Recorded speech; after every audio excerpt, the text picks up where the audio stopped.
What's going on? What's going on? What's going on? Welcome to the Birdcage. You already know what time it is. You either get right or you get left. We got a special on the Perch interview edition with former first round pick, Mr. Lincoln Kennedy. But before we get to that, go ahead and hit that like and that subscribe button for us. Sit back, relax, don't touch that dial. We're going to go ahead and get this thing started. Let's go.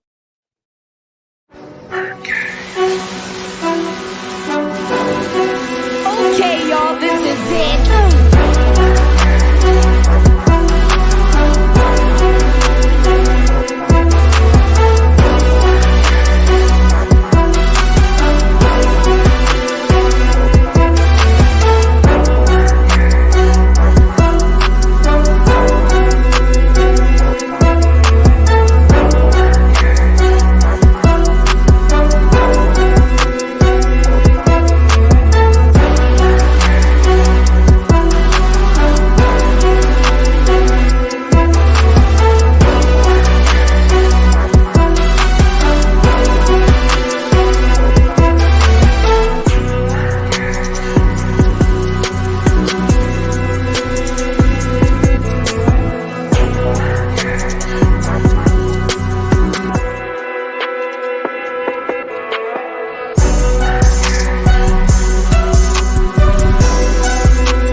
Well, that was interesting, but we're gonna make this a little bit more interesting right now.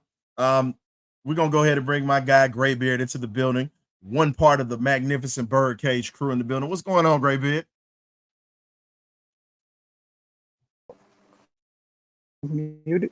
My mic was mute. What's going on here, Tori? How you feeling, man? Man, it's always a good day anytime I can see my Birdcage family into the building, man. Even the ones that's behind the stage, man. So definitely appreciate it.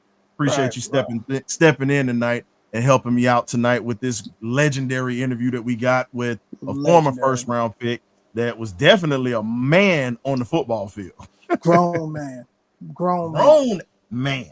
See, I can't say what I want to say because my mama actually is the first one to comment that said good evening, family. So hey, mama, I'm gonna have to watch my mouth tonight. I see. Yes, you are. You know what? I might have to just get some soap and put it in my mouth because I'm still going in tonight. I'm sorry. And I got without further ado, man, let's go ahead and bring in the guest of honor, one of the best offensive linemen, not just a tackle or guard, one of the best offensive linemen that played in the league, started his career with the Atlanta Falcons and ended his career with the Oakland. Well, I'm sorry, he didn't end his career with the Oakland Raiders. He played majority of his career with the Oakland Raiders and ended with the Tampa Bay Storm at the end of his career in the legendary Arena Football League. So we're welcoming to the cage for the first time, Mr. Lincoln Kennedy. What's up, Bird Crew? What's happening? How y'all doing, Birdcage Crew? Thanks for having me. I appreciate it. What's going on, man? How you doing? I'm doing well. You know, as far as, you know, I heard you earlier saying I'm going to be on the perch. It's got to be an awful big perch for me, my big ass. So it got to be more of a tree branch as you bring in that bird cage. And it's got to be oak. I don't want it tested and don't want it to fall on me. So make sure it's the strongest wood you can find. Well, you're not the biggest lineman we've had on the perch already. We've had Dwight Stevenson to come on the perch, and we had Mr. Larry Little to come on the perch. Oh yeah. Well, Larry wasn't little all the time. Yeah, no doubt. I'm pleasure to be with you, man. He told us that Don Shula walked off from him the first time he met him. He told him, he said, I'm 300 pounds. Shula looked at him and walked off, said, you need to lose weight. Well, that's what June Jones said to me in Atlanta when he got the head coaching job.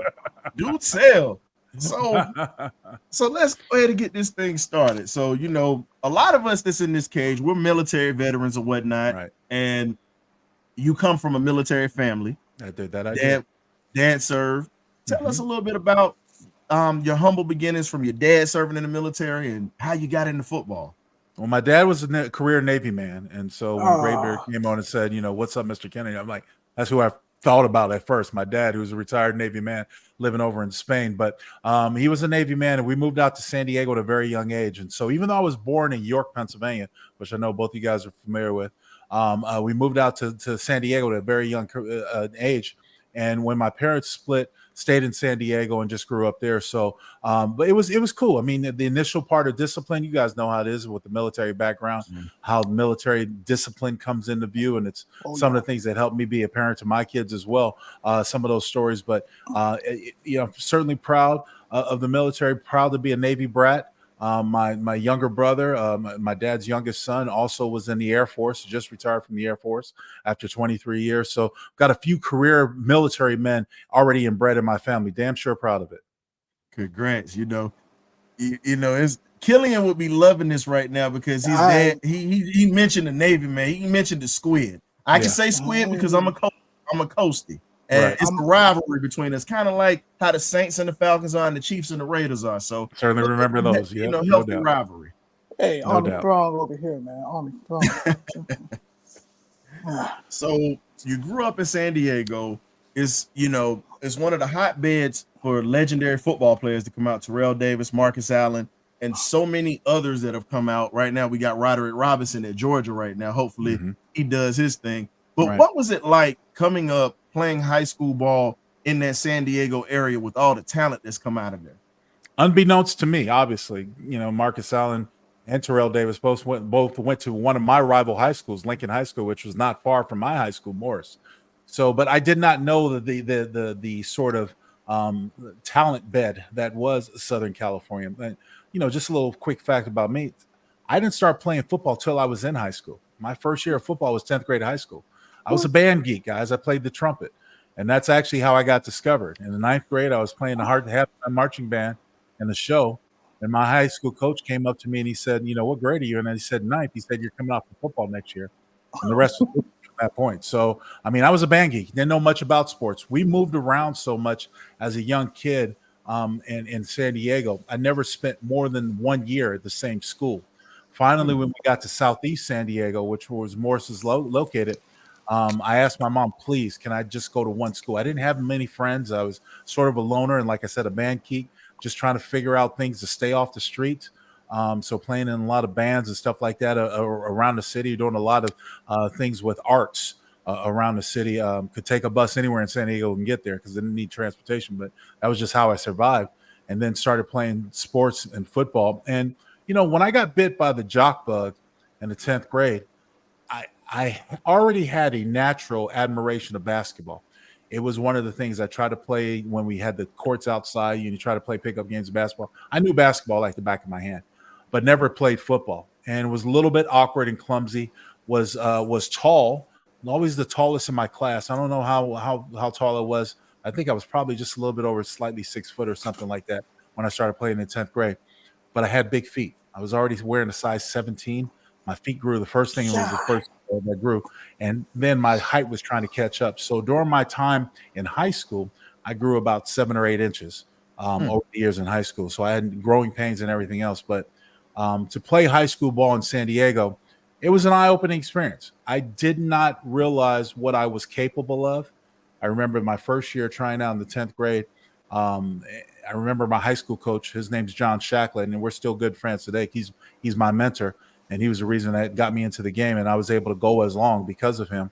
But I remember him telling me, he said, look, you've got potential, and I hate using that word, but it was applicable for this conversation. You've got potential, but you need to work. There's some things we got to work on. And he's like, I'm going to move you to varsity, but you're probably not going to play that much. And I said, with all due respect, coach, if I'm not going to play that much and you tell me there's things I need to learn, why don't I go down to junior varsity and try to grow and figure this thing out before you move me to varsity? Because I don't want to sit around and watch other people play. I didn't come to this game to watch other people play. You know, I was first chair of my trumpet in my band. I'm not going to sit there and sit back and watch other people do things. So that sort of head action, I mean, that sort of decision that I did was one of the best actions I could do for myself, because I did learn a lot about the game. More importantly, when I first started, they didn't have a helmet that could fit my big ass head. They didn't have shoes. So we had to go to the Chargers for a helmet, and we had to go to Grossmont College to get shoes for my feet. I was actually playing the first couple games in tennis shoes, guys. I was out there running around in tennis shoes, didn't have cleats on, so trying to make the best. You know, didn't have a lot of money, didn't have any money at all. So, and of course, but we had big feet back in those days. It was harder to find shoes, so didn't even know where to shop for cleats because I'd never played sports before. So that was a learning experience. But when I got bit by the jock bug, I enjoyed it. I didn't want to let it down. So, you know, I went from football to basketball the first year to wrestling. The second 2 years I played track and field, through shot and discus and track and field, just to be around sports. So I got bit by the jock bug, and it took off from there. Awesome. Great beard. I'm trying to figure out, how did you play football in tennis shoes? Very slick, very slippery. Man, very slippery. Man, if you grew up in the neighborhood playing football, man, you know, I can't speak on Lincoln, but I can say, you know, if you're in the South, you either playing with tennis shoes on or you're playing barefooted. And I see you guys play barefoot. Oh yeah, exactly. You guys play barefoot. But true, that's backyard football. I'm talking about organized high school football. How many people you know playing the tennis shoes? Well, I mean, these days it's probably hard to see, but you know, you come from an disadvantaged background. You know, unfortunately, you have to do what you have to do. So, you know, it took a while. We eventually got some cleats, and I mean, I wore those bad boys till you couldn't wear them anymore. When my foot was popping out the side, tape them up. That's the first time I learned about spatting. I mean, you had to do what you had to do to get through it. So it was no joke at all. Nothing wrong. But you know what's funny? Now you talk about like you were a band geek back in the day, and it's not, and I don't chuckle about it, because one of my idols was, people don't know, Walter Payton was a band geek. He didn't start playing football. He played around the neighborhood tag and stuff like that, but he didn't play until his 11th grade year. He said he only played football to get girls. That was the reason why he chose it. And his brother Eddie Payton or whatnot was the best athlete in the house. Right. That's the crazy part. But when you look at the NFL career, you're like, he was the best athlete in the house, and you just started, and he was playing longer than you. Like, wow. And looking at you like, geez, wrestling, basketball, football, and you just caught that, like you say, you caught the athletic bug. Yeah. I wanted to be around the jocks because I thought they were cool. They were a lot cooler than our band, my band clique, obviously. And the girls would be around us, and you know, the football players, the athletes, they would be around us. And the great thing was I developed some great friendships that last even to this day. The best athlete on our team back in high school is guy I deem as my brother. His name's Sam Cooper. And if Sam didn't have 2 kids at a very young age, I mean, who knows? He was by far the best athlete, but he had a couple of kids in high school and wanted to do the right thing by taking care of them. So he chose to work and, you know, basically skipped college and, you know, lost his opportunity to go to the next level because he wanted to be a father. I respected the hell out of that. But, you know, when you talk about some of the athletes in passing that grew up in Skyline, Valencia Park, and all those guys, I mean, I knew Terrell Davis's family, you know, that we were at high school at different times. I knew Marcus Allen, his family. I knew what Lincoln was about. The only reason I didn't go to Lincoln because my name was Lincoln, and I didn't want to be at a school with my same name. So, you know, I didn't even look into Lincoln. And green's not my favorite color. Blue is my favorite color. Our colors at Morris is blue and gold. So, you know, I fell in love with Morris early, and I was happy to be there. Okay. So Lincoln, you went on to Washington University, and I got to say you played under Don James. Yeah. And y'all had what Sports Illustrated called y'all Dream Team back in 1991 when y'all went on that historical, magical run when you beat Michigan in the Rose Bowl, 34, I think 34 to 14. Yeah, if I'm mistaken. Yeah. I mean, y'all had like Mario Bailey, who was just an absolute beast, and you had Ed Cunningham and Donald. Yeah. Saying, how was just that magical season? How what was the environment like playing on that team, on that magical team right there in '91? You know, Don James, who I have a great deal of respect for, may he rest in heaven, was instrumental in sort of paving the road to that level of success. And one of the things that Coach James always talked about, we never looked at the national spotlight. He never talked about being a national champion. Our goal in school was to win the Pac-10 at the time, go to the Rose Bowl and win the Rose Bowl. Those were the goals that he preached about every year. Those were our goals. When I got there in 1988, I was my redshirt year. We didn't go anywhere. We were 6-5, and it actually broke the string of consecutive bowl appearances for the Washington Huskies. And Coach James came in after that season. I mean, we really couldn't beat anybody. Came in after that season, said there's going to be some changes. I was recruited as a defensive end. My sort of hero once I started playing football was Ed Too Tall Jones from the Dallas Cowboys. He wore 72, and I could relate with him because I was always the tallest in my class, so I thought I was like too tall. Wanted to play defensive end in college. Asked the colleges to recruit me as a defensive lineman, even though a lot of them wanted to recruit me as an offensive lineman. I played both ways, obviously, in high school. But Don James was a man of integrity and a man I deeply respected because after my freshman year, my redshirt year, he called everyone into the office, and it was time to reevaluate where you were and where you're possibly going to be. And Coach James at the time told me that there's going to be some changes on defense. There's going to be a lot of changes. You might not get to play. Would you consider going over to offense? I said, let me think about it. I went back to my dorm room. I called my high school coach, John Shacklett, who I said was my mentor. I didn't really grow up with a father in my life per se for sports, but Coach Shacklett had been through this. He had played a couple years with Pittsburgh, so he went through college and was drafted and all that stuff. So anyways, I asked Coach Shacklett, what do you think about it?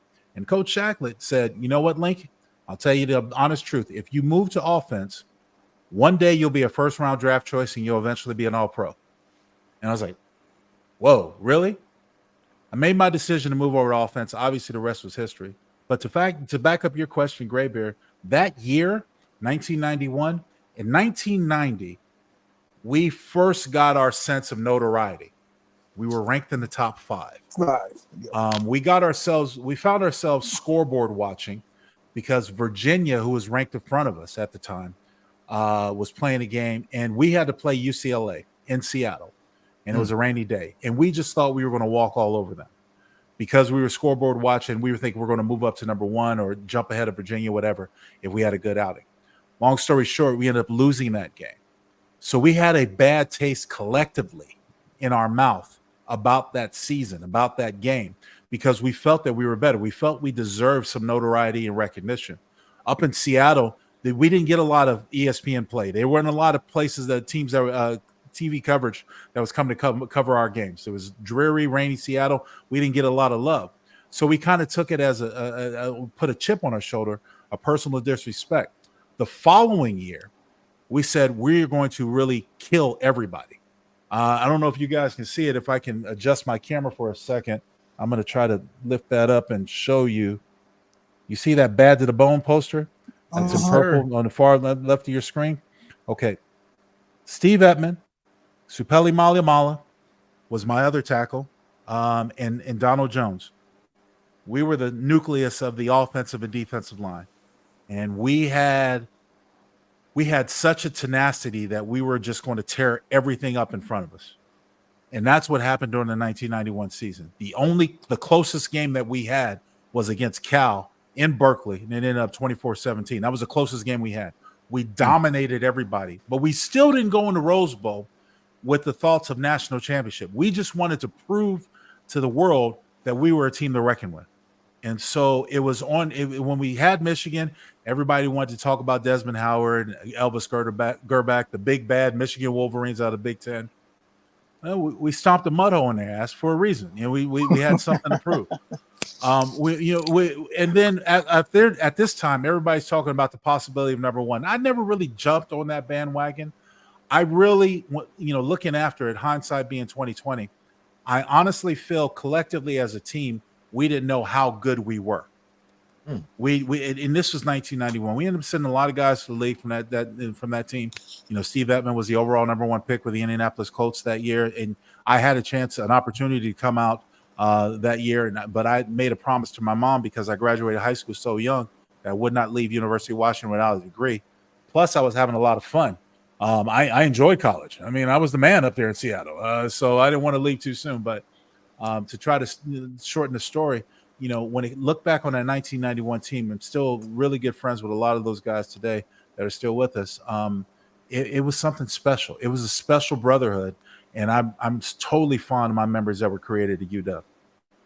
Now, I remember Steve Edelman when I was a kid, looking at Washington. But the moment that I actually got to see him without that helmet, well, I was a kid watching the Little Giants. That's when I got to see him. Yeah, no doubt. Me too. And I just remember when when the heavyset kid hit him and knocked him over, and he gave him confidence. But I remember watching him when he was tearing folks' heads off before, was a beast. Unfortunately before injuries caught up with him. I know it's part of the game. Certainly. And now I have some Jacksonville Jaguars, some of my relatives that are Jaguar fans.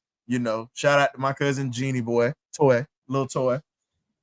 He's out there. He's a diehard Jaguar fan.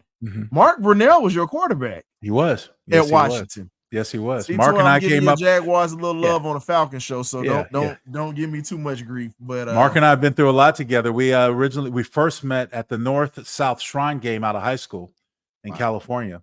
Then he was my quarterback on the North-South team. I think he was one of our quarterbacks. But when we got to Washington, him and Darius Turner was another one that played on that Shrine game, All-Star game in high school.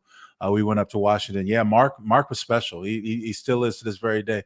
Brunell's a good guy, and he brought a lot of fun. Had a great career in the National Football League. Definitely proud of him. Now he's in the coaching, so good for him.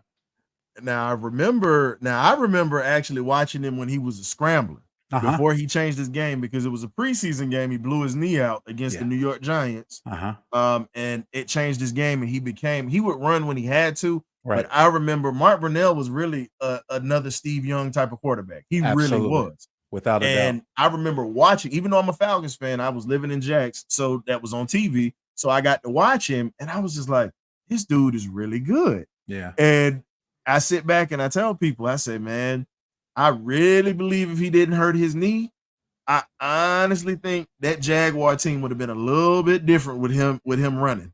Well, he was special, and that Jaguar team did get it to the AFC Championship with him at quarterback. He was special when we had him in college. A few times, actually. Absolutely. When we were in college, that's when, after the 1990 Rose Bowl that he was named MVP for, had a tremendous game. We beat Iowa, came back the following, and hurt his knee in spring, blew it out. And my goodness, when you talk about the 91 season, that was one of the biggest surprises we had, because here we go. Our all-star, all-conference quarterback, who's just MVP of the Rose Bowl, blows out his knee in the spring game, and we lose him. He's lost for the year.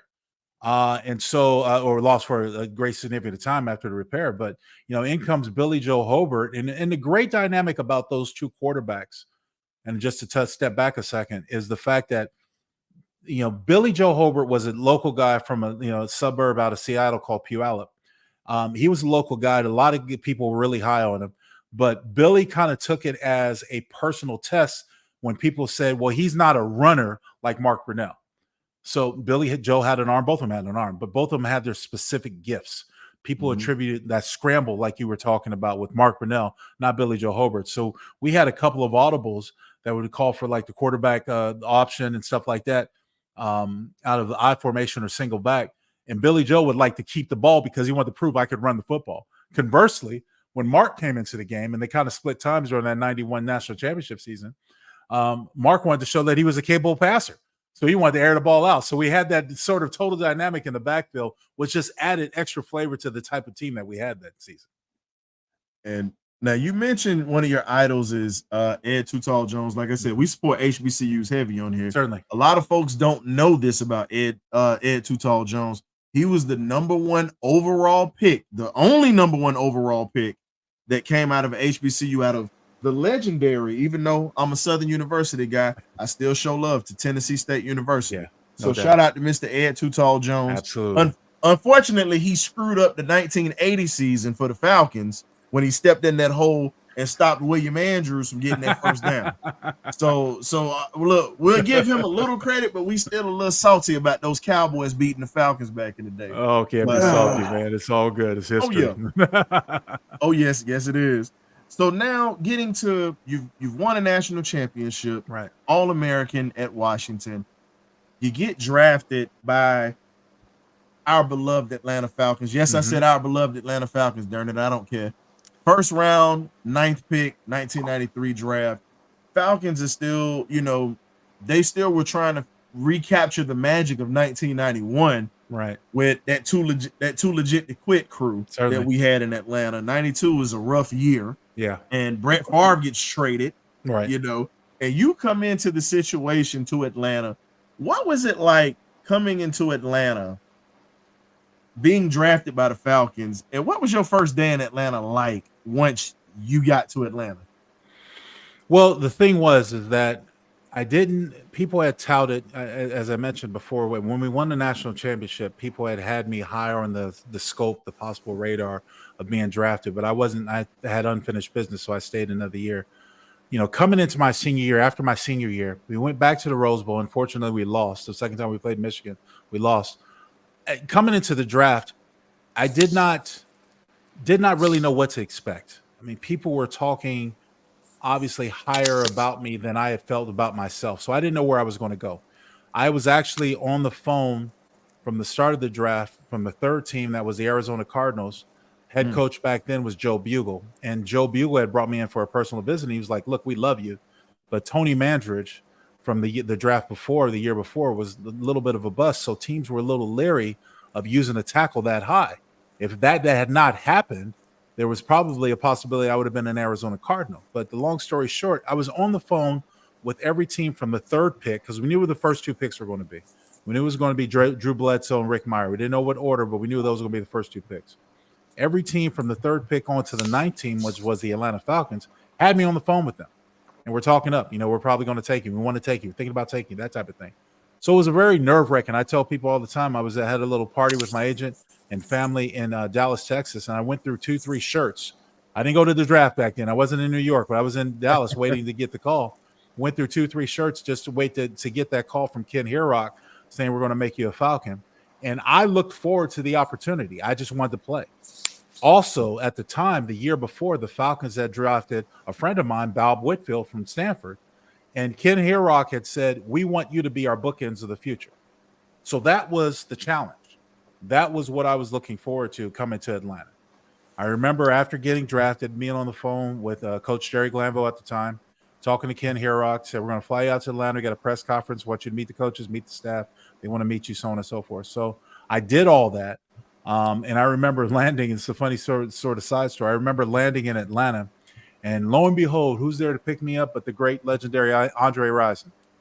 So Andre's there to pick me up from the airport. This is something I'm really not expecting. We walk out of Hartsfield, the airport, and I guess Andre could get away with this back at the time, but his car was parked right in the front. I don't know how you were able to do that. In these days standards, obviously, can't do it now, but his car was parked right there in front. So we get into the, and this is a BMW 850i. For those who aren't familiar with, this is a 2-door BMW. Wow. Small car. Small car. I'm a big man, 6'7", 335 pounds, and and get drafted. So I'm trying to squeeze in this car with my little duffel bag that barely fits in the back seat. I've got to lean the seat all the way down like I'm laying down in this car just to get in. So Andre was a fool. It was the first time meeting him. And he's just like, "Man, you're going to love it here. We're going to do big things. We got our tackles. We get our offense. We got this run and shoot offense. And, I'm catching Ross. We got other people catching. I'm so to watch on. So I'm looking at him. I don't know where I'm going. This is my first time to Atlanta. So I don't know if we're going the right way, the wrong way, whatever. Anyway, he said, "We're just going to make a real quick stop before we go to Swanee." Never heard of Swanee. Didn't know what the hell it was. I'm like, okay, thinking Atlanta Falcons. The Falcons are in Atlanta. But Swanee, okay, whatever. So, again, as I said, I'm leaning back. I'm leaning back in the car. I can't tell you where I'm going. I can't tell you where I've never been here. I don't know where we're going. We get off the freeway, go down the street, pull up to this place. I look up and the sign says Magic City. Like,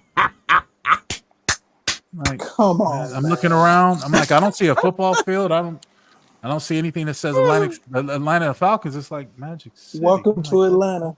Okay, so we get out there. He's like, "Come on, we just got running real quick, big fella. Come on, me." So I squeeze my ass out of the car and go up and I'm dressed casually. I don't know what I was wearing. Probably jeans and a button-up shirt or something. Dressed, go into it. We go into it, and this is the first time I go into Chocolate City. And this is the first time I've been in a strip club that was all black. Growing up out west, especially go to school in Seattle, we didn't have that. So my mouth is dropping right away from Chocolate City. You see a shaky joint. Andre comes on. He's like, DJ's like, "What's up, man? Mr. Andre Rison, Atlanta Falcons in the house." He's like, yo. I'm here to tell you, we got a new first-round draft choice in the house. Lincoln Kennedy, our future offensive tackle. Y'all show him some love. The moment I turn my head, I've got 4 shaky chicks around me doing their thing. And boys, my eyes was just like, whoa. Hey. And it was getting it on. So that was my introduction to Magic City. That was my introduction to Chocolate City. I'm going to say it for you. If they didn't say it, because, Andre's adopted, and so is, Prime and whatnot. Yeah. Welcome to Atlanta. Not Atlanta. I'm going to say welcome to Atlanta. Just like we say. Did you get the lemon pepper wings? That's all I need to know. Not the first time. The second time I went there, because trust me, the second day I was right back over there. First time going. So I understand they kind of threw him off and whatnot. Yeah, I understand you were mesmerized. That's why I got you. Hey, man, shout out to Showtime, Mr. Andre Rison, man. One of my favorite receivers next to Mr. Terrence Mathis, T-Mac, who's been on the show. Yeah. Man, that was both of my teammates, That is how you welcome a rookie into the city. No doubt. Hey, Trey Young, take notes. You need to welcome your French teammate into the city this way, please. True story, without a doubt. We didn't draft Alex Sarr, so guess what? You gotta take Ricochet up to Magic City, bro. Yeah. You gotta get permission from the wife though, but you gotta take it. Yeah, exactly. That's right. Get him documented. So go ahead. I'm sorry, Greg. No, I'm just saying. Because you got to play with the hammer himself, Jeffrey Tuggle. Prime time Deion Sanders, and the quarterback at the time was what? Bobby Hibbert? Bobby Hebert was first. I think it was second. I think it was Chris Miller. I think it was Chris Miller was first because he blew out his knee that year. Yeah. Okay. And then Bobby Hebert, and then Jeff George. 3 years. 3 different quarterbacks. Yeah. Jeff George. Man. So how was playing with the hammer though? Jesse was cool. I mean, I really respected Jesse. He wasn't big, compared to my size, but he was a guy that would get around. We had a lot. I played with a lot of notable names, and obviously prime time, Andre Rison, Michael Haynes. The list goes on and on. There was a little bit of a changeover. Ironhead Hayward, Jamal Anderson. I mean, the list goes on and on. And we played with a lot of good players. And unbeknownst to me, with the Falcons, I mean, Jerry Glanville was a character himself. I remember I only played with Jerry 1 year before June took over. But that 1 year, I remember I don't think we had won a game yet. We were practicing out in Swanee. And first of all, for me coming from the West and playing in the Northwest, I was never used to that Atlanta heat out in Swanee. I mean, that was sticky. And having those afternoon rain showers, thunderstorms, and lightning, I didn't know anything about that until I got down there. But long story short, there was one practice in particular where Glanville, who always had these vintage cars, pulled up in the middle. We had 11-on-11 going on practice, and he pulled up in the middle in his car on one of the fields. And I think it was like an all-black, something sort of a Chevy American-made car, the Roadster or something like that. Jumps out, and he's like, hey guys, come here. I want to sell you. And I'm like, okay, what's going on? I've never had a coach stop in the middle of practice, pulling his car on the center of the field. He's like, I want you to meet somebody. And all of a sudden gets out of the car is Johnny Cash. And wow. I'm like, that's cool. But you got to remember, I'm a rookie. Okay. I'm coming from a program where very tight ship. The pro game right now is probably as loose as I've ever seen anybody run a ship. But everything was very tight. You come to see this loosey-goosey type of feel. I don't think we won a game yet, but yet you're introducing me to a country western singer. I'm like, what's that all about? And then I realized the character that was Jerry Glanville, or still is to this day, what it was. But, we struggled that first year. They ended up making a change to June Jones, still kept that same type of offense, played with a lot of notable names. I remember Bill Goldberg before he was Goldberg. Goldberg and I used to locker next to each other. We had a locker next to each other. Goldberg told me he was going into wrestling. He told me he was going into the WWF, and Because I he didn't know what to believe. So here's the question, because he said he talked about it in the interview. So did you ever get a chance to go down to his gym that he owned at that time? Because he said he was doing mixed martial arts at the time before it became big. Right. No, I didn't. I just thought he was just talking. I mean, guys were always talking about side projects or what they wanted to do. I mean, Michael Ken, who I was playing behind, was a longtime Raider, obviously, and he had restaurants. So he was talking about, establishing businesses. So I'm trying to pick his brain about the possibility of doing it. Now that I'm in the league, I'm trying to figure out what to do to stay here. But more importantly, I'm trying to pick up some tips along the way for life after the league. Was it true that y'all had the legendary rap? Before we get to your Raider days, I want to talk about it. Was it true that guys would bet on Bill Goldberg to wrestle in the locker room? Now, Prime talked about it. There's a few people that kind of talked about it, but were there ever wrestling matches in that locker room? I don't remember them. I'm not saying that it's out, but I don't remember seeing them. Okay. Jamie Coach Dukes Prime was my talked mentor. about it. Yeah. I bet there were. I'm not saying that there wasn't. I mean, this was this is like any other locker room. It had characters. We had characters. I mean, there's a few stories I can't share, but that come to mind when I think about that place. But Jamie Dukes was my mentor, and I was kind of following him around like a kid in a candy store. Just everything he said, and he said jump. I was trying to, because I wanted to be on the field. I wanted to get on the field, so I was trying to learn from the established starters how to do it. So I'm gonna let Glenn get to the next one, but before I let him transition, so your time in Atlanta was short, unfortunately. Yeah. And what caused, if you don't mind me asking, what caused you to head out west to the Oakland Raiders, who was already an established organization? And we're gonna talk about Mr. Davison, those legendary Raiders that you got to be around, and the mystique and everything. What caused you to leave Atlanta and venture to greener pastures? My first year when I came to Atlanta, I played left guard. Like I said, the plan that Ken Hirok and the staff had told me was eventually I was going to move out to tackle, but they wanted to get me pulling the football field, so I played left guard. My second year, I was supposed to move out to right tackle. I went out, and the thing about June Jones's offense, I struggled a little bit with his technique that he wanted the tackles to play. When playing against guys like Renaldo Turnbull and those guys out of New Orleans and some of the teams and some of the defensive ends going, I didn't like that. The run and shoot, the setup for the quarterback, to try to explain it in layman's term, is not traditionally dropping back behind the center. It's rolling to the guard, either the right guard or the left guard. That's where your setup point is. So tackles were not meant to drop back. We're meant to extend the pocket. They wanted us to set vertically, not vertically, diagonally 45 degrees. Setting out, to me, left a hole, but inside and out if that guard didn't follow. So it gave defensive ends, to me, a two-way go. I just could not feel comfortable. And when you're in the heat of the moment, you're playing ball, you always, go back to what is ingrained, muscle memory. So we kind of knocked heads with that. I wasn't able to utilize his technique or what he wanted. So I didn't play a lot my second and third year. And I was, in my opinion, I was playing behind an inferior player. I thought the guy that was in front of me, I was better than, and I should have had more playing time. So after my third year, I only signed a 3-year deal. The 1993 was the first year of the collective bargaining agreement. Most of the guys in the first round were signing 5-year deals, 4 or 5-year deals. My agent had informed me, this is a run and shoot. You might not like it. It might not be conducive to your playing strengths. Let's keep our options open.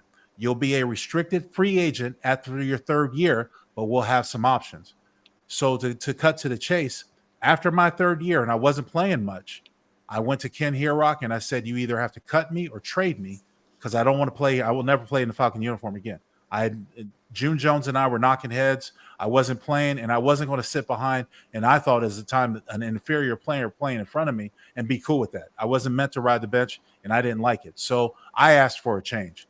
That's how the trade happened to the Raiders. And how was it playing in the Falcons and Saints rivalry? What was the? I mean, we're gonna talk about rivalries, but I got to get that for the Falcon fans and whatnot, because we ask every Falcon player that is put on this uniform, what was that rivalry like for you, and what did it mean to you when you had to lace it up and look at Pat Swilling, Sam Mills, and those boys? Yeah, when you talk about those guys going up against those guys, Ronaldo Turnbull, those guys, and the dome, in Saintsville was, I mean, it was loud when we showed up. Look, one of the things that I definitely appreciated rivalries, knowing and coming from college and high school, having that sort of familiarity with.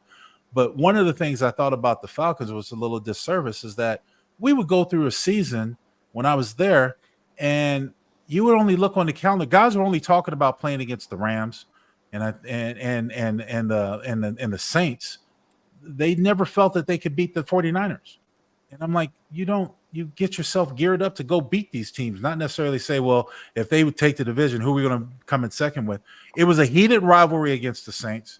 It went back and forth. And I remember playing many times in that dome and it being louder than anything that I've ever played against, or played in. So it was definitely one that was fond memories, and some memories I want to forget. But back in those days, it felt a little shameful to be a Falcon because you would have more turnout from the opposite fans, the Cowboy fans, the 49er fans, when they were playing the Georgia Dome, than you would have the home fans. We weren't as popular as even they are today in the Mercedes Dome. So it was a little unfortunate. It was hard to get used to, but definitely took those rivalries to heart. Not much has changed when you talk about Falcon fans not showing up. Well, I mean, hey, look, here's the thing. I say all the time, especially being with the Raiders, affiliated with the Raiders now, and their broadcast crew. My radio partner, Jason Horowitz, always talks that he wished that there were more Raider fans that would show up. I said, look, the Raiders have yet to defend their home turf. If you want to make a notable stadium like we had in Oakland, you got to win football games. And you got to win football games against your rivals, especially to bring the fans out. If not, why would you spend your money to come out? It's the same thing about any home fans. You want your home field to be a home field advantage? Win football games. I mean, you just took the word right out of my mouth. I mean, you went to an owner in Al Davis. He had that one phrase: "Just win, baby." That's right. Just win. And that's the cure to everything. Just win, baby. How was Al Davis as an owner in Perch? Well, I only had the privilege of playing for two owners, the Five Smiths in Atlanta, and then Al Davis in Oakland. And I can honestly say that Mr. Davis, till I am here, I will always have fond memories with him. Just to backtrack really quick, with Mr. Davis, I was playing in the East-West Shrine game, and we were holding practices at Stanford, California, and Palo Alto, I should say, at Stanford University. And I remember coming up after a practice. This is the first time I met Al Davis. Remember coming up after a practice, and I was like, oh my gosh, he was there over on the side with his security guard Butch, and he had a white jumpsuit on with his glasses and his hand towel. And I remember I was like, oh my gosh, and that's Al Davis. I gotta go say hi to him. Ran over after practice. Hey, Mr. Davis, my name's Lincoln Kennedy. It's a pleasure to meet you. And he said, I know who you are. He says, we like you. I like you as a player. You're probably not going to be around when we get our draft pick, but I promise one day you're going to be in a Raider uniform. Those words stuck with me because obviously in 1996, when it came calling for a possible trade, there were a few teams on the list.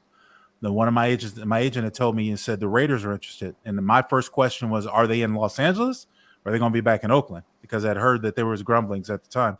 At 1995, they had said they were going to move back to Oakland. They were still housed in El Segundo in Los Angeles, but they were going to move back to Oakland in 1996. And so I was like, permanently. And so I said, or where they are, and came back to Oakland. And the very first time after I got traded in May of 1996 to the Raiders, we had a mini camp, and it was in El Segundo. And I ran out and saw Mr. Davis standing there about to watch practice. And I said, Mr. Davis, it's a pleasure to be here. And he said, Lincoln, what did I tell you a few years ago? You're going to be a Raider. Welcome to the Raiders. And that the rest is history after that. I started every game as a Raider while I was there. And I was so happy for the opportunity because he gave me, a lot of people had written me off as a bust because of my time in Atlanta. He gave me an opportunity to prove myself.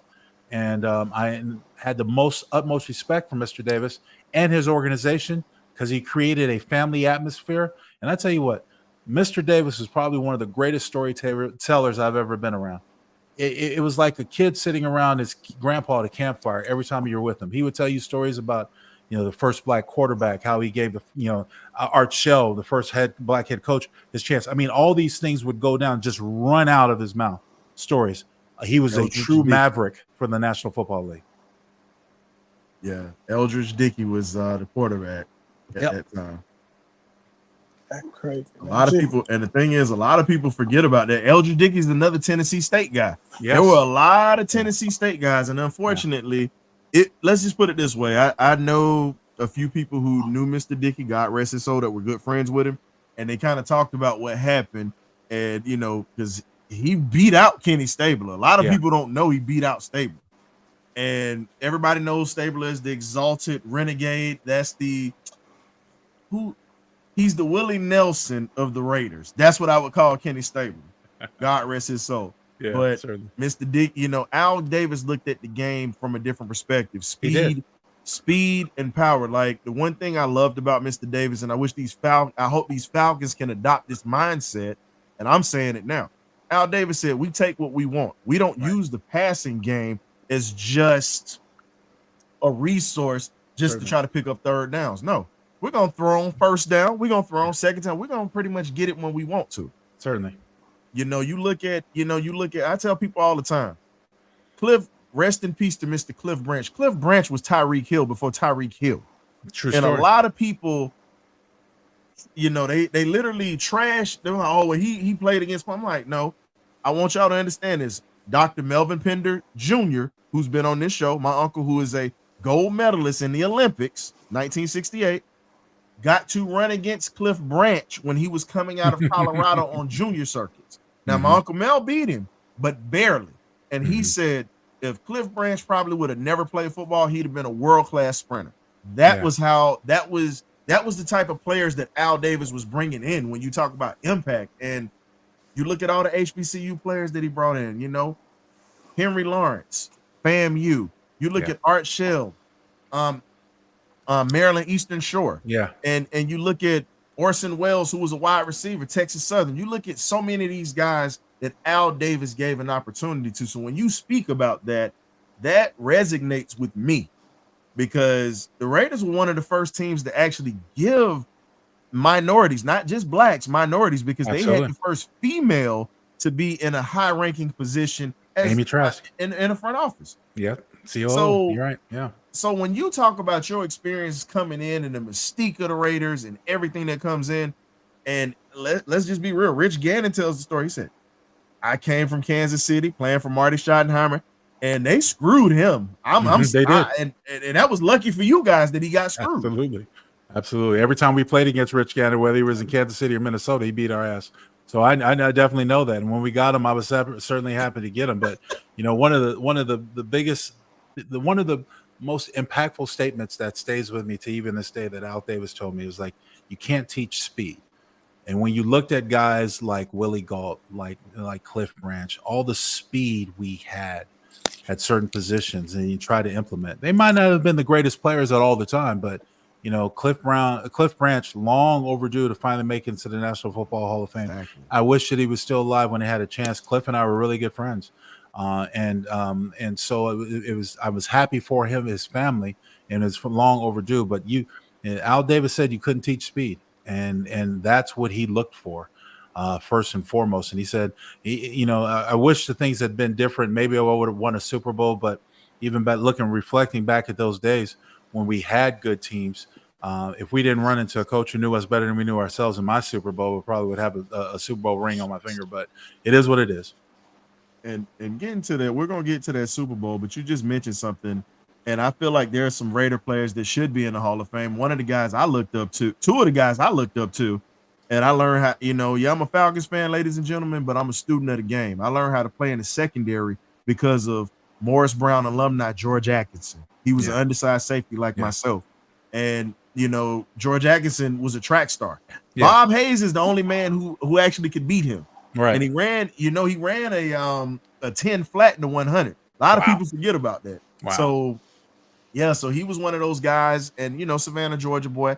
And then you got Lester Hayes that should be in the Hall of Fame. Mr. Stickham, no doubt about it. Totally agree with both of them. Yep, you're absolutely right. But I reflect back to words of Willie Brown, because for years. I mean, Jim Plunkett is another former Raider that should be in the Hall of Fame, I think. Agreed. You know, before Tom Flores, coach, got in there, you know, there was always around that time of year was always the conversation.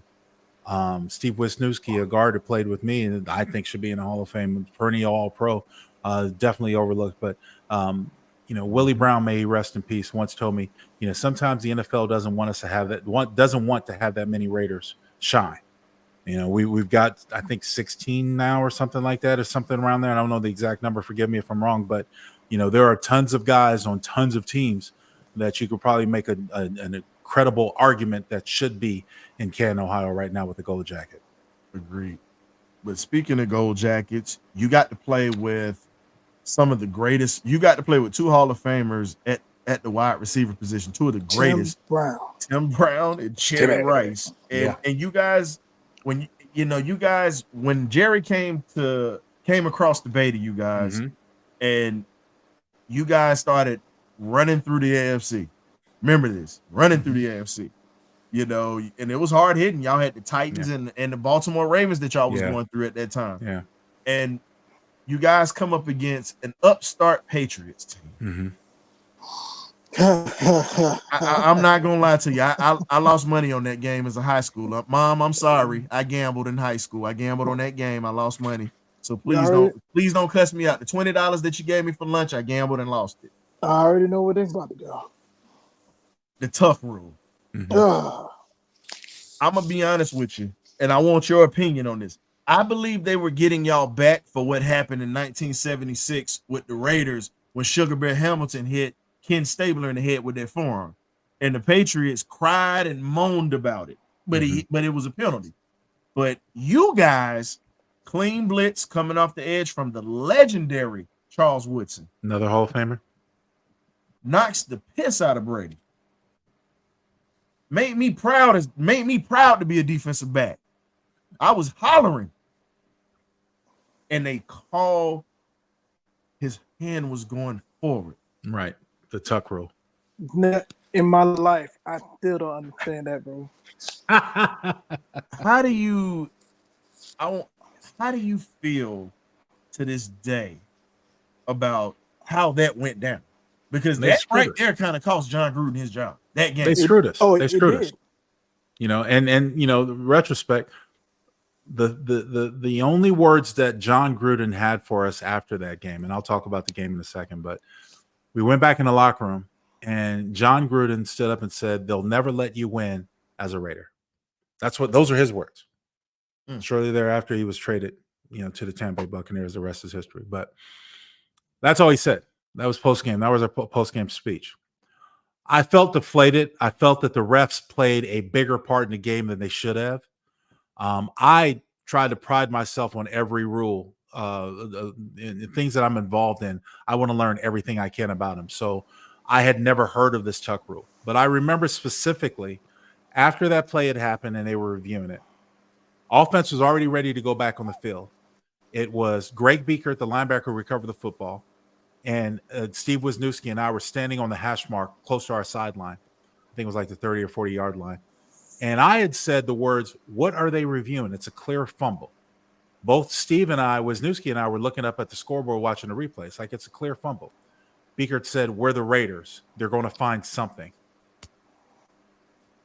Shortly thereafter, comes back with the call. And I'm like, I tell the story all the time, and I even mentioned it in my book, If These Walls Could Talk, with Paul Gutierrez. I mentioned it that I've never felt so deflated as a player after that. Because as I play that game these days back in my head, I recall how the Patriots got the football back for this drive. We were close to midfield, and it was 3rd down and 1. That time we were notorious for our short yardage offense.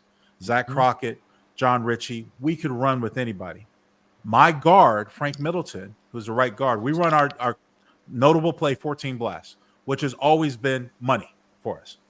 It's a direct dive play with the lead fullback going through the B gap between the guard and the tackle. Frank Middleton went the wrong way. For some reason, he blocked 15 blasts. Instead of blocking down, he blocked out. That created a hole for the defensive tackle to come in to get penetration.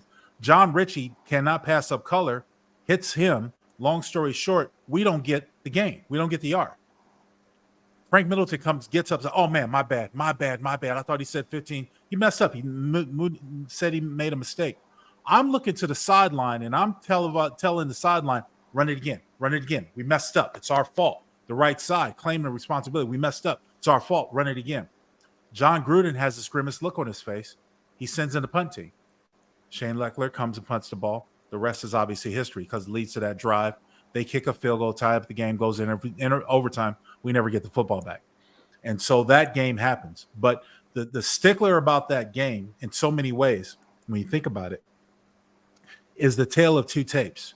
Because, yes, we as an organization did go to the Super Bowl the next year.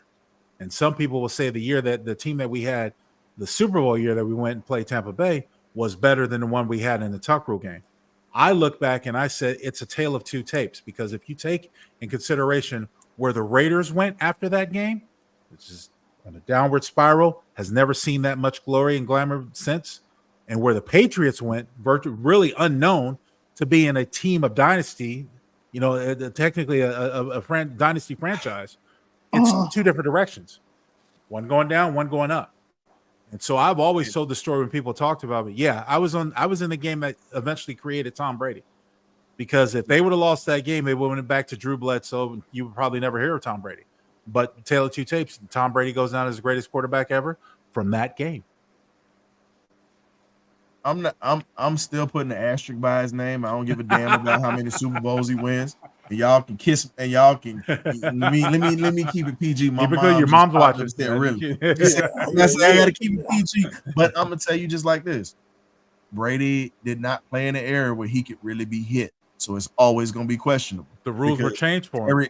Terry Bradshaw won 4, and he was getting killed. Yeah, and then when you go back to Joe Montana, he got hit. Yeah, and won 4 against some of the greatest defenses of all time. Right. So when people say, "Oh, Brady's the GOAT," I said he didn't get hit. He was pampered. I don't care what you say. When you look at quarterbacks that got blasted, and you had to be tough. After he blew his knee out that year, Matt Castle took them deep in the playoffs. They changed all the rules of how you hit quarterbacks because he was the golden goose. That's right. What do you think? Why do you think I called Tom Brady the nature boy of the NFL? That's pretty much who he was. Hey, Tom Brady, if you see this broadcast, I'm letting you know, Mr. Kennedy has nothing. Lincoln Kennedy has nothing to do with this. You got to see me on site. I'm letting you know that now. You got to see me on site. I've lost money twice because of you. With the Falcons in the Super Bowl and betting on the Raiders when I was in high school. Right. You're gonna run me my bread, sir. Well, I know every time I see Tom these days, I always, the first thing out of my mouth is like, it was a fumble. And he's quick to say, yes, it was a fumble. You're absolutely right. He says it now. Yeah. Oh, he knows it was a fumble when it doesn't matter. He knows it was a fumble. It's all good. First ballot Hall of Fame, getting ready to be a broadcaster on Fox. I don't think he cares. Right. Ooh, thank you. Thank you. Shout out to Mr. Jerron Garner for coming into the building and whatnot. JG, what's up, little bro? My big brother. He said the most accomplished doesn't equate to the best. Robert Horry has 7 rings too. Ooh. Got it. I agree with you on that. Big shot Bob. So true. That's fair. But that's fair. That's a fair comparison. But getting back to it, now you finish your days with the Raiders. You guys have those playoff runs. You guys start to get older. Things start to change. Mm-hmm. Randy Moss was coming in at that time when you guys were down. Mm-hmm. Warren Sapp comes in, and you look at everything that's happened, like you said, with the Raiders' trajectory from one of the winningest organizations of all sports at one time to going through this downward slide now. And it started with that Tuck rule. No doubt. And still to this day, we still wonder. Al Davis still had one of the greatest football minds of all time. I'm going to say that, regardless of how bad things went. You look at Sebastian Janikowski, one of the best kickers of all time. He's going to be a Hall of Famer. Yeah. He drafts a guy. He puts him in. You can put him in the same regard as Ray Guy, who he drafted. Yeah. And you look at what you guys have accomplished during your time, during your career. Some guys don't even get to see playoff games. Some guys don't even get a chance to even play in a Super Bowl or even get Right. close to Right. a conference championship. With everything that happened in your career, what do you take most from your NFL career that you treasure before you ended up going to the Arena League? Just the pleasure of having a career at it. I learned at a very early age, it wasn't so much getting to the NFL, it's learning how to manage the business side, making yourself and keeping yourself available to stay in the NFL. My goal when I first got drafted was to play 12 years. And that number came to my mind because I'm born on February 12th. So it was just a random number, 12 years. I said, if I could get to 12 years, no matter what happened, I would deem it as a successful career. I came up with 11.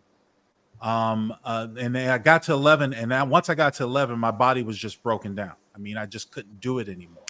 And it was too hard for me to get back on the football field. Plus, the guy that I was watching on film, I was addicted to painkillers. I had so many things going on off the field that I didn't really know who that was when I was watching film. And I knew that there was more to life than the game. I wasn't going to let the game kill me. So I needed to step down after year 11. But the greatest, the greatest memory I have is just the friendships that I made, and that I still have to this someday. The memories that I created, the impact of being the Raider Nation, the way they've treated me, even after I hung up my cleats, to this day, and the organization as a whole for giving me an opportunity to still be around the program, and still influence the way that I do influence through broadcasting and media, but still giving me a voice and a mouthpiece to be a part of the organization. I still hold the Raiders tried and true to my heart. That's why I'm wearing this alumni shirt. Proud to be a part of the Raider Nation. Proud to be affiliated with the Raiders. But the greatest memory that I took is the fact that I was able to play as long as I did in the National Football League and had success. Okay. And you're now like you said, you're now in the booth as a broadcaster, certainly. Not just with the Raiders, but also with the University of Washington too. Yeah. Working college football. Yeah. What has that been like to go back to being able to go back to your alma mater and be able to contribute in the broadcast side of things?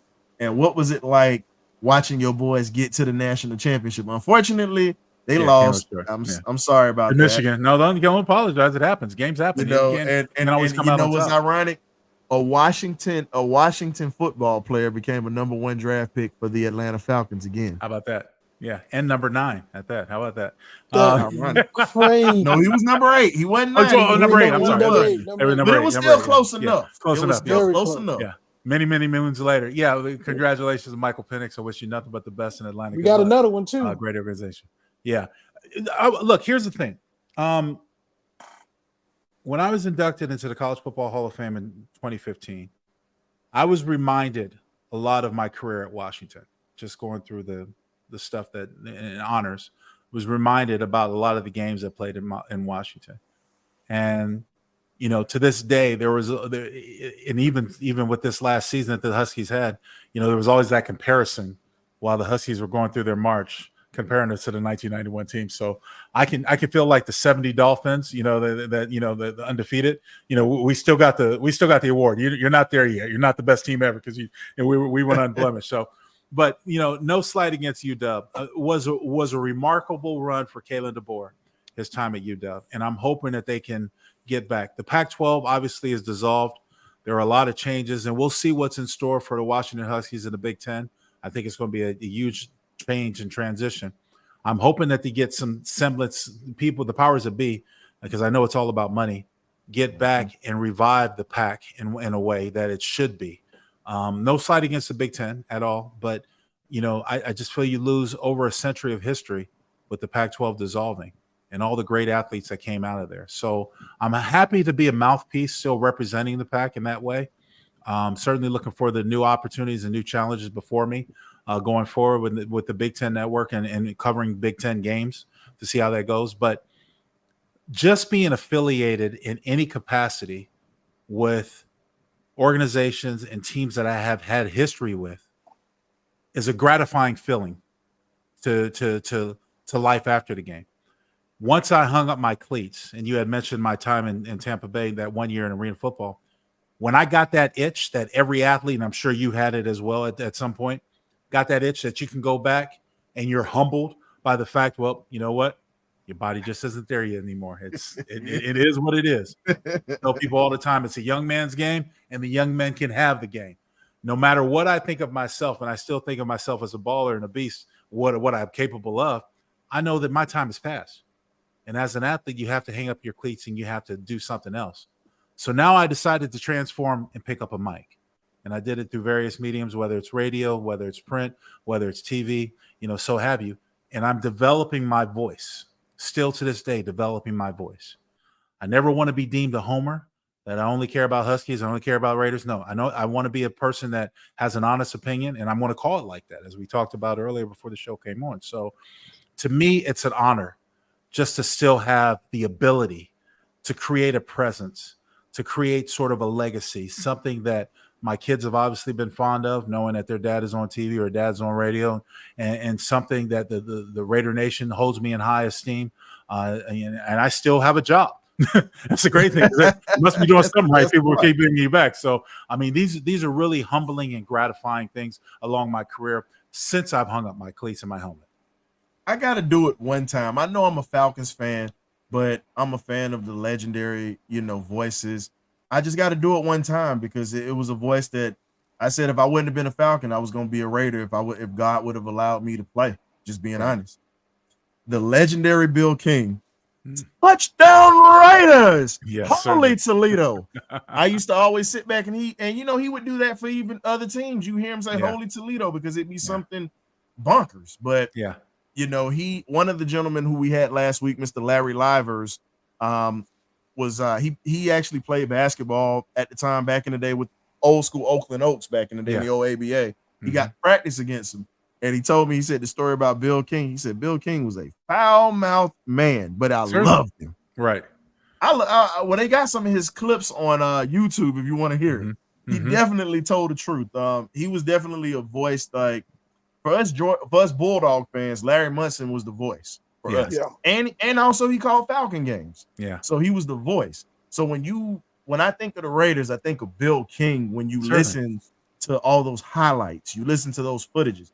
And for me, I've heard some of your broadcasts. I'm going to be honest with you. Yes, you're developing your voice and you're going into your own lane, but I think you're starting to fall into that line with Mr. Bill King, the legendary voice of the Raiders. And that's how I see it, Mr. I appreciate that. I appreciate that very much, man. The thing is that when I first got in with the Raiders, and after I come out of the NFL Network, I went to Fox Sports and had a weekend show. And I actually thought that I actually preferred grew to love radio at that time because it didn't have the stigmas that TV had. Obviously, TV pays more, and if I was chasing that dream, there'd be something different. But going into sports talk radio, it humbled me because I had to learn about all sports. National Sports Talk Radio just doesn't talk football all the time like we talked in the NFL Network. I had to learn about baseball. I had to learn about tennis. One of my first assignments was NASCAR. I knew nothing about NASCAR. You know what I mean? So, but the popularity. So I learned a lot. It humbled me to sort of see the world from outside of the NFL, the goalpost to goalpost type of rule. And when I got affiliated with the Raiders, the first start, I was with Coach Tom Flores and Greg Papa, who was another legendary voice still in the Bay Area. It would be very gratifying and rewarding if I could get to their magnitude or to their level. If I can do it long enough and have that voice, and I certainly appreciate the kind words that you said, but that's what I'm hoping for. I've decided a long time ago when people talk about, well, why don't you pursue more TV opportunities? I said, TV's fickle.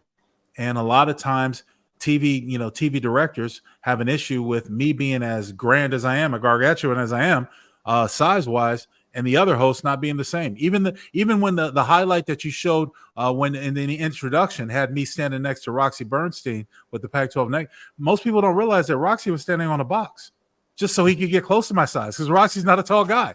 So, when you see that and that some directors like, well, Lincoln's big and the other guy's not as big or the other person's not as big, it just doesn't work for me. You can see how fickle TV can be.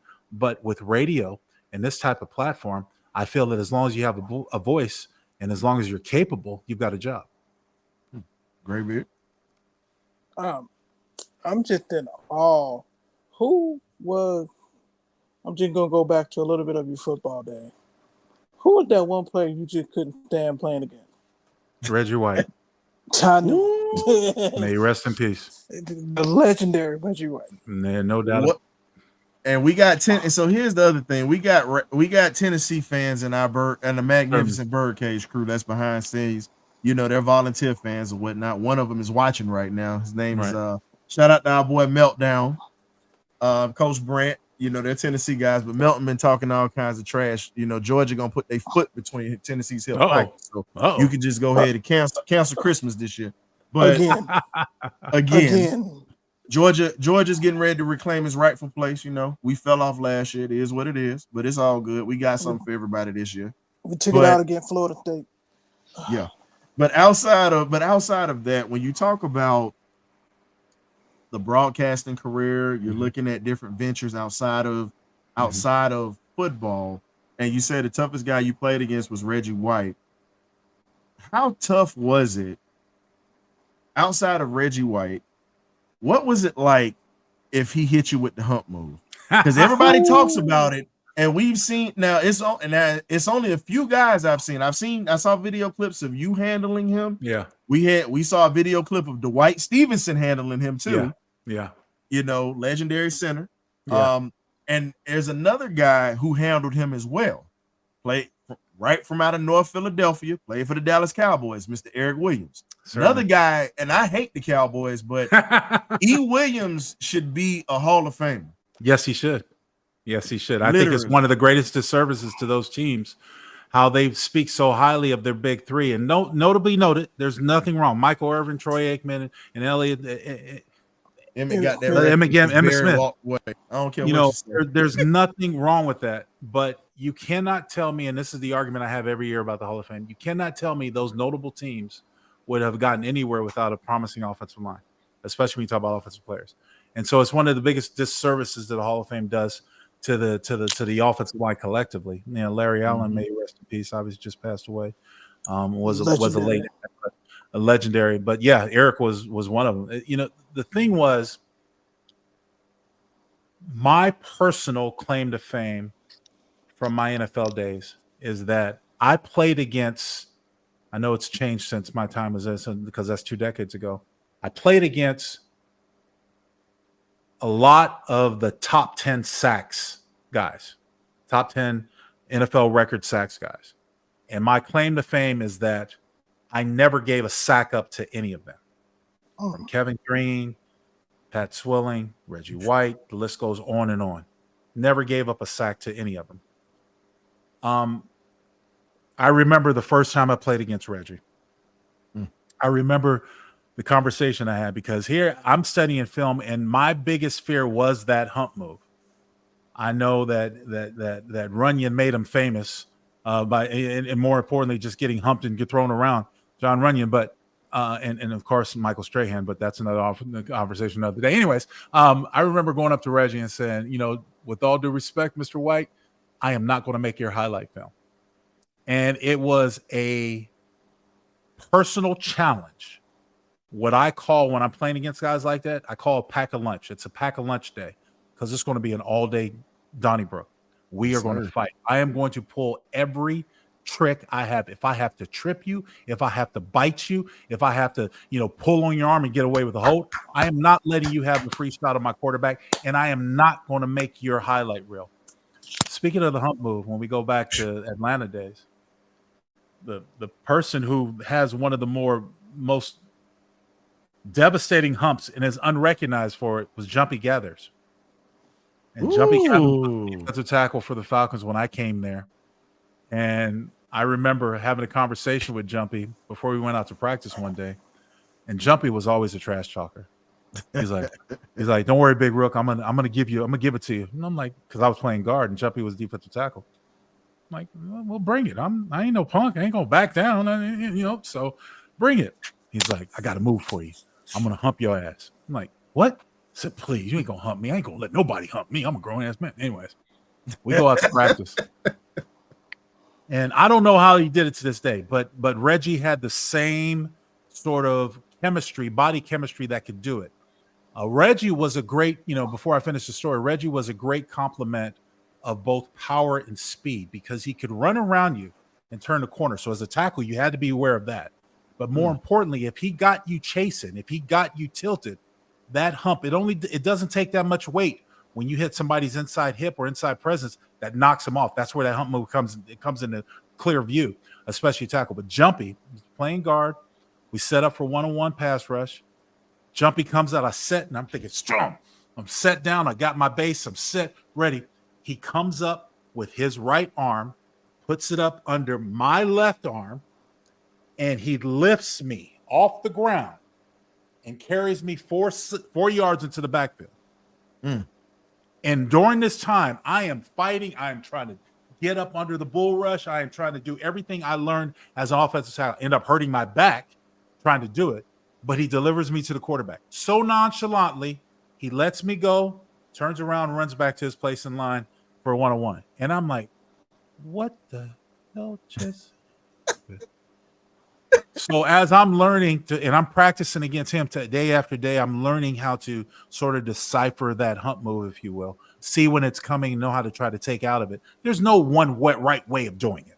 I mean, more times than not, you get lucky. But if you're an offensive lineman, to try to diffuse it. But one thing I knew when playing against Reggie, I could not allow my weight to be uncentered. I could not allow it to be more one direction than the other. I always had to be centered. So when I took a set against Reggie, I went on a 45-degree angle and I set down before he got a head of steam going, to where it put the pressure on the defensive end. You have to make up your mind right now what move you're going to do. I'm not going to let you bring the move to me. I'm not going to allow you to see me set up and then get ready for it. I'm going to force you to make a move. It's what we call in the game a short set. You had to short set Reggie to make him make his move right now. And then you had to fight him. You had to battle him because he was strong. And he had a good, as I said, a good balance, a complement between power and speed. So he could beat you either way. You couldn't turn your shoulders. You had to fight. You put yourself in a phone booth, much like guards and defensive tackles do these days, the centers. You put yourself in a phone booth and you commence the battle in the phone booth. But you make Reggie make up his mind on what he's going to do earlier rather than later. You don't give him a full head of steam, because guys that set back on him would give him an opportunity to set you up, whether it was a hump or dip his shoulder, come around you, and be right at the quarterback. And the great thing that Eric Williams did back in the day, Eric had the most vicious punch from a tackle I had ever seen. He would jar the hell out of you with his punch. That's why his arms look like two casts. You know why, right? You know what he did growing up in Philadelphia, right? Boxer. Yep. A lot of people don't know that he was actually an amateur boxer. Absolutely. He played basketball. And it's people that's here. I live in Philly right now, and it's a couple of people who know him. You go to the barbershop, you know how it goes. I'm like, hey, when you talk about Eric, I'm like, dude, nobody around the neighborhood, some of even the toughest corner boys, if I'm keeping it politically correct, would not mess with him because of his hands. Like people, like he was a big guy. Yeah. They all said if he wanted to be a heavyweight fighter, he could have been. No doubt. They said that's how good he was as an amateur. Oh, and Bernard Hopkins has told that story. It's a lot of Philly fighters around here that went pro, like Mildred Taylor, one of my idols. It was like, he said, and I met him once. He said, Eric Williams was mean. He said, I only had speed. He said, he hit me one time. He said, I got the hell out the ring. Yeah. Yeah. you go for your viewers and your listeners to this podcast. You want to know how vicious this punch was? Just Google him. You go find some YouTube. Eric was a beast with that punch. And Eric was mean. I wish offensive lineman I've seen. I wish that I had the ability to punch like that. I had a good punch, but I was more, and I trained in some boxing stuff, but I was more of a guy that would hit you with 3-4 punches before that one. Eric had a punch on him that would jar defensive ends coming around the corner, just knock them back. And and I tell my sons, because they're all offensive linemen, I tell my sons, you don't have to block for no more than 4 seconds. If you call a defensive end or a defensive lineman to stumble out of their break, you won. I mean, the chances of them getting to the quarterback on a pass play, if everything goes, everybody does their job right, it's little to none.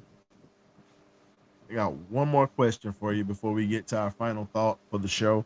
Now you played in a legendary organization with the Oakland Raiders. And you look at the lineage of offensive linemen that have come through there, from Jim Otto, Art Shell, the late great Gene Upshaw, Dave Dalby, Henry Lawrence. I mean, you look at all of these guys that have come through and the legacy that they've built. I almost forgot them. And you sit back and you're like, wow. You look at the toughness and just the grit that you guys bring. Like, people still have a fear of that shield and that logo, but the one thing I respected about the Raiders was, you guys, did any of the old guys come to you and tell you, we got a legacy that's here with these offensive linemen? We got a legacy to uphold. You got a legacy to uphold. We started the standard. You got to keep it going. Did you ever get any of those type of conversations with Gene Upshaw, Art Shell, Henry Lawrence, and those guys? Well, you gotta. Okay, this is a tough one. You got to give me a moment here, because we recently lost my idol, Jim Otto. Rest in peace, Mr. Jim yes, Otto. Absolutely. And what I can honestly say, Jim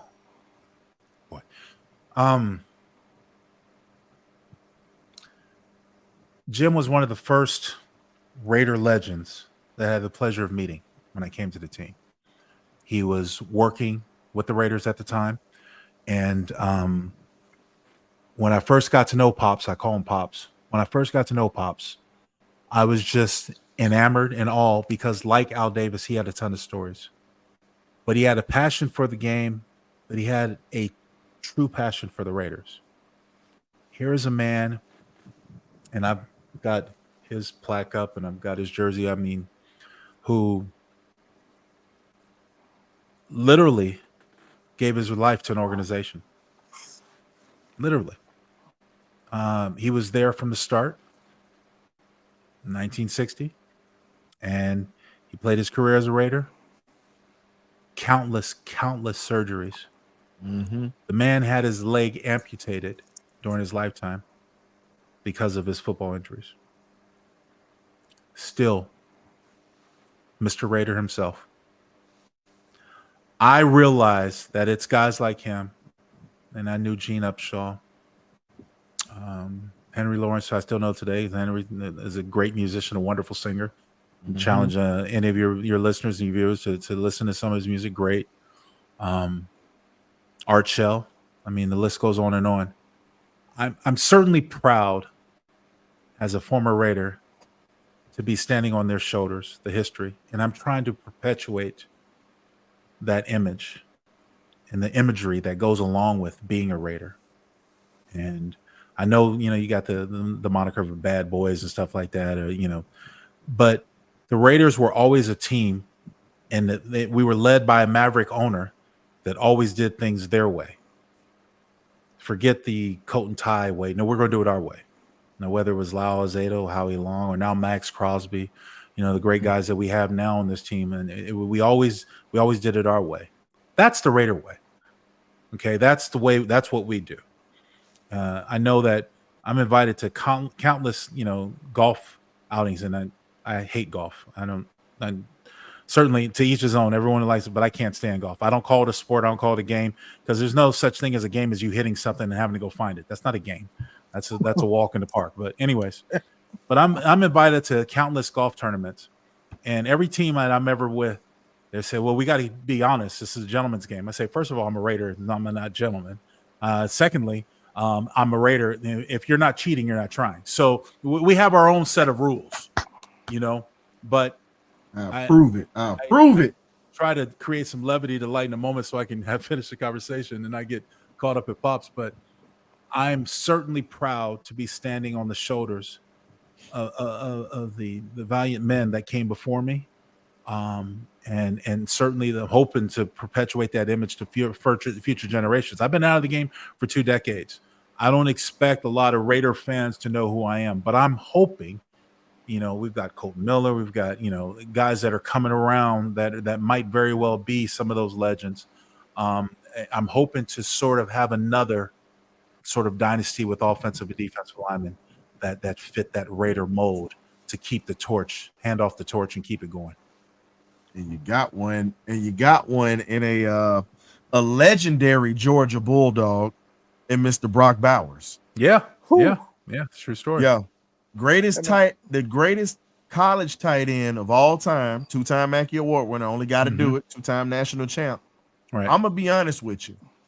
If I got to compare him to somebody now, he's got the hands. Wow. I would say he's got the speed. It reminds me of a John Mackey when you talk about him. And it's not too many white boys that can run like that. True Not story. being funny, I'm just gonna keep it a buck. True story. Not too many of them can run like that. He reminds me of John Mackey because it's not the prettiest thing to see him run, but when he runs, he gets the way he gets to. Point A to point B, he'll run you over if he needs to. Yeah. And he's got hands like the legendary Todd Christensen, a man that does not get talked about enough. May he rest in peace as well. And I'm gonna be honest with you.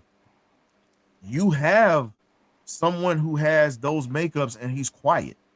That's the thing, everybody. Like when you look at him, he doesn't look imposing, but if you put the pads on, us dog fans already know. We already know.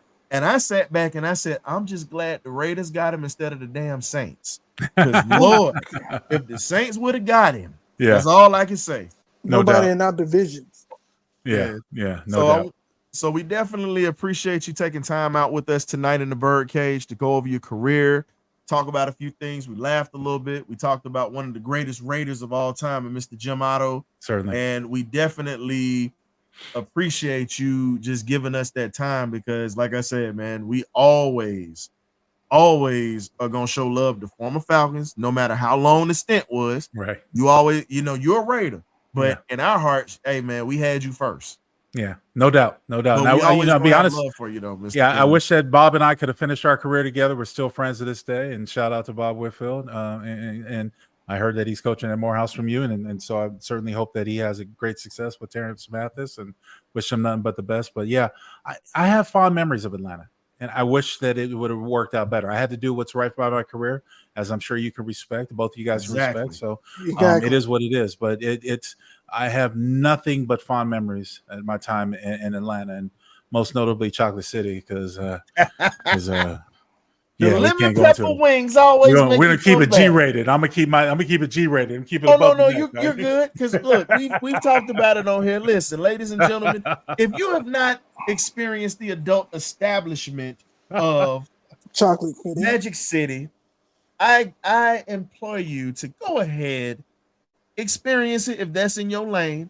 Make sure you get the lemon pepper wings or get the shrimp. The chicken and fries are amazing. But the shoe models are also just as amazing as well. So the uncle got a barbershop in there. They also got a barbershop, so you can get fresh in there while you looking at the ladies. That's just how it goes. Dang. But from Magic City to Nikki's, I mean, come on, I can go down the list. It was Pink Pony, Jazzy Tees. Stop. All right. I'm a single man. I'm trying to raise kids now. I don't need to man, we gotta keep it a little light, man. We gotta keep it light, but definitely we appreciate you coming through. Hopefully you'll come back during the season or whatnot. Because here's the thing, Falcons play the Raiders. Yeah, so I know. So after your broadcast, if you have time, I know you're a busy man when it comes to production because I understand it. I do it right now. There you are. So if you do have time, we'd love to have you back so we can have an analysis on the game with you.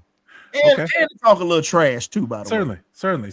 I know the last time we were down in Atlanta, the Raiders played like crap and they got their head smashed in, but and I was not happy with that broadcast. But no, that's another conversation another day. We'll see what we can. As long as you didn't throw your headset down like bar none. I know you know Mr. William Floyd.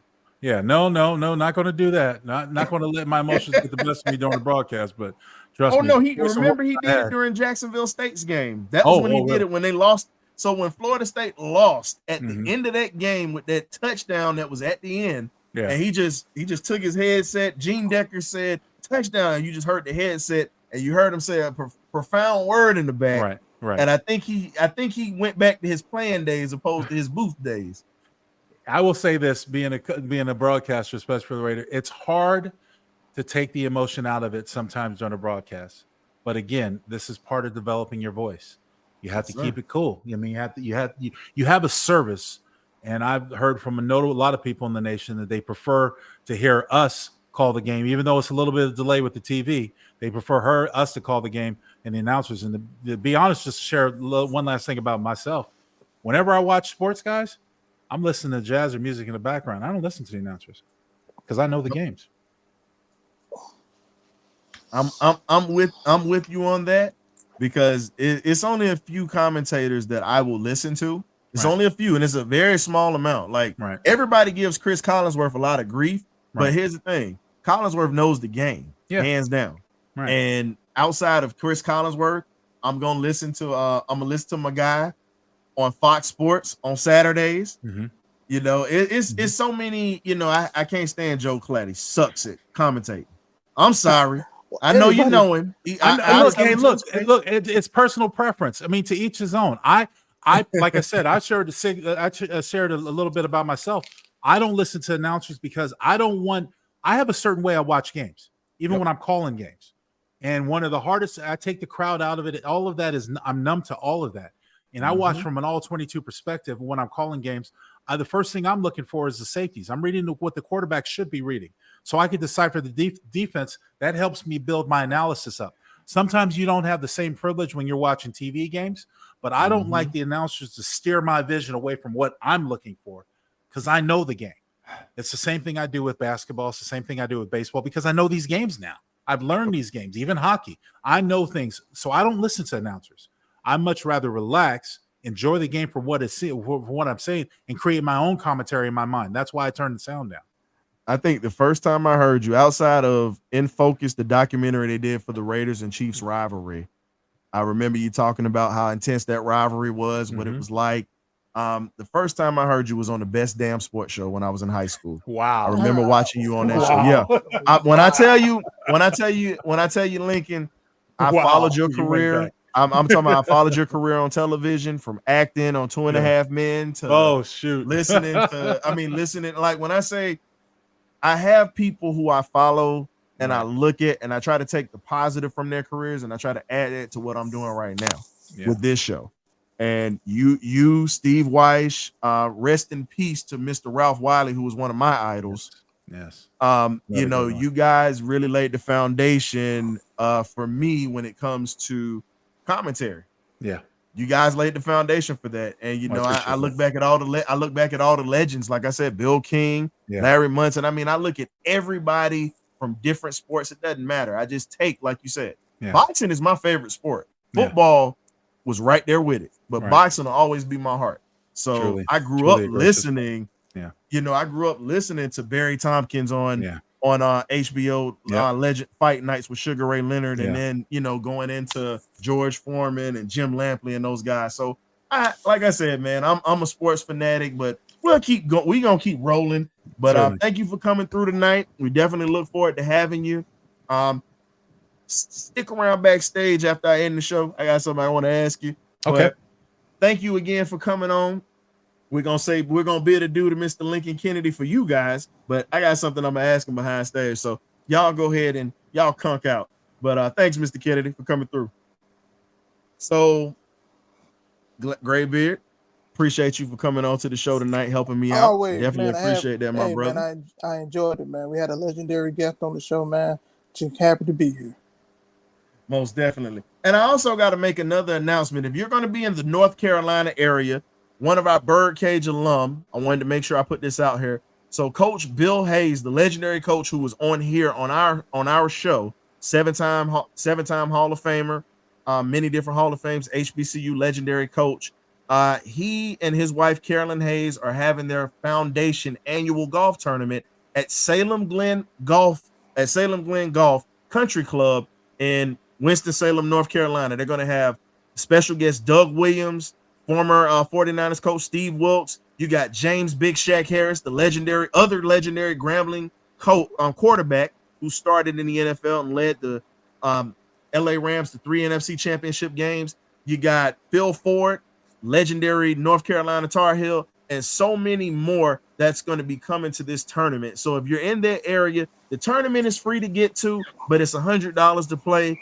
It's well worth the experience. You guys got to check it out, man. Seriously. That is one of the best opportunities you can get to talk to legendary players and coaches. And also it's for a great cause. He's raising money for HBCUs to try to make sure that we keep this thing alive. So if you're not going to be there, donate to your local HBCUs. $5, $10, it doesn't matter. You can go on the websites. They have donation sites. So listen, we got to keep HBCUs alive because it's still a part of American fabric. No disrespect to the PWIs because we support those too. But on this show, we definitely support HBCUs. So if you're going to support your local HBCU, please donate, buy paraphernalia, as I've done, hats, T-shirts, everything else under the sun. So we definitely appreciate you guys for listening. We love you. Shout out to my guy Graybeard once again. Next week, we're going to see you at 8 o'clock as usual. You either get right or you get left. We have some more special guests that are going to be coming on through the Birdcage a little later on. So sorry we went a little over today, but this was a hell of an interview. And we definitely are appreciative of Mr. Lincoln Kennedy.